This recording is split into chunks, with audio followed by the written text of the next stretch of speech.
Assalamualaikum warahmatullahi wabarakatuh. Bertemu lagi dengan saya Angga. Pada kesempatan kali ini, saya akan membahas tentang metadata dalam data warehouse.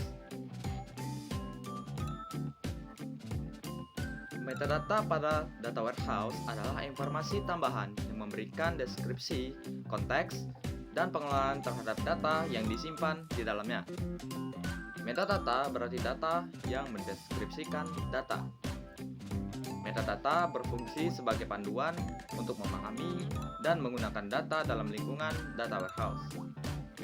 Metadata dalam data warehouse digunakan untuk menyimpan catatan mengenai data warehouse itu sendiri, menyediakan informasi tentang struktur data dan hubungan antara struktur data di dalam atau di antara storage. Kemudian kita akan membahas aspek dari metadata. Pertama, ada deskripsi struktur data, terdiri dari nama tabel dan kolom, tipe data dan panjang kolom, kunci primary dan kunci asing atau foreign key. Yang kedua, asal-usul data, terdiri dari sumber data asli, metode ekstraksi data, dan frekuensi pembaruan dan waktu rekam terakhir. Yang ketiga ada transformasi data, terdiri dari proses transformasi yang diterapkan pada data dan aturan bisnis yang digunakan dalam proses transformasi. Yang keempat, kualitas data, terdiri dari informasi tentang keakuratan, kelengkapan, dan konsistensi data, dan statistik kualitas data. Kemudian yang kelima, terdapat indeks dan statistik kinerja. Metadata indeks yang mendukung optimasi query dan statistik kerja yang mencakup waktu respon query. Yang keenam, audit dan keamanan, terdiri dari catatan audit tentang siapa yang mengakses atau memodifikasi data dan informasi keamanan terkait hak akses pengguna. Yang ketujuh, metadata operasional, terdiri dari informasi tentang penggunaan dan kinerja data sehari-hari dan riwayat perubahan data. Yang kedelapan, metadata sistematik, terdiri dari definisi konsep dan makna sebenarnya dari data dan hubungan sistematik antar elemen data. Dan yang terakhir, dokumentasi proses ETL, ekstrak, transformasi, dan load, terdiri dari langkah-langkah dan aturan dalam proses ETL dan aliran data dari sumber ke data warehouse. Kemudian jenis-jenisnya. Yang pertama, ada metadata deskriptif, menyediakan informasi deskriptif tentang struktur data seperti nama tabel, nama kolom, dan tipe data. Yang kedua, ada metadata administratif, berkaitan dengan informasi administratif seperti waktu pembaruan data, sumber data, dan hak akses pengguna.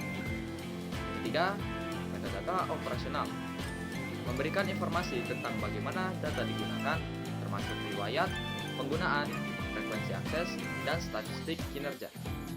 Yang keempat, metadata sematik, menyediakan pemahaman tentang makna sebenarnya dari data, melibatkan konsep, klasifikasi, dan definisi data. Yang kelima, metadata transformasi, berisi informasi tentang proses transformasi yang diterapkan pada data selama penggabungan, pembersihan, atau pengolahan lainnya. Keenam, metadata kualitas data, menyimpan informasi tentang kualitas data seperti keakuratan, kelengkapan, konsistensi, dan integritas data. Kemudian yang keenam ada metadata audit, merekam jejak penggunaan dan perubahan data untuk keperluan audit dan keamanan. Yang ketujuh, metadata sumber data, menyediakan informasi tentang asal-usul data, termasuk format sumber, struktur data, dan metode ekstraksi. Yang kesembilan, ada metadata indeks, menyimpan informasi yang mendukung proses pencairan dan indeks data, membantu meningkatkan kinerja query. Dan yang terakhir, metode metadata hubungan antar tabel. Memberikan informasi tentang bagaimana tabel terkait satu sama lain, mencakup ketergantungan antar tabel. Lalu kenapa metadata dibutuhkan dalam data warehouse? Ada 3 alasan. Yang pertama, untuk mendeskripsikan dan menjelaskan data dari data warehouse, termasuk struktur dan prosesnya, ke user. Penjelasan ini memungkinkan user untuk menggunakan data warehouse dengan lebih baik dan efisien. Ini juga mempermudah dalam meningkatkan dan memelihara data warehouse. Alasan yang kedua, metadata dalam data warehouse digunakan untuk tujuan audit guna memahami apa yang terjadi, di mana terjadinya, dan kapan audit tersebut terjadi.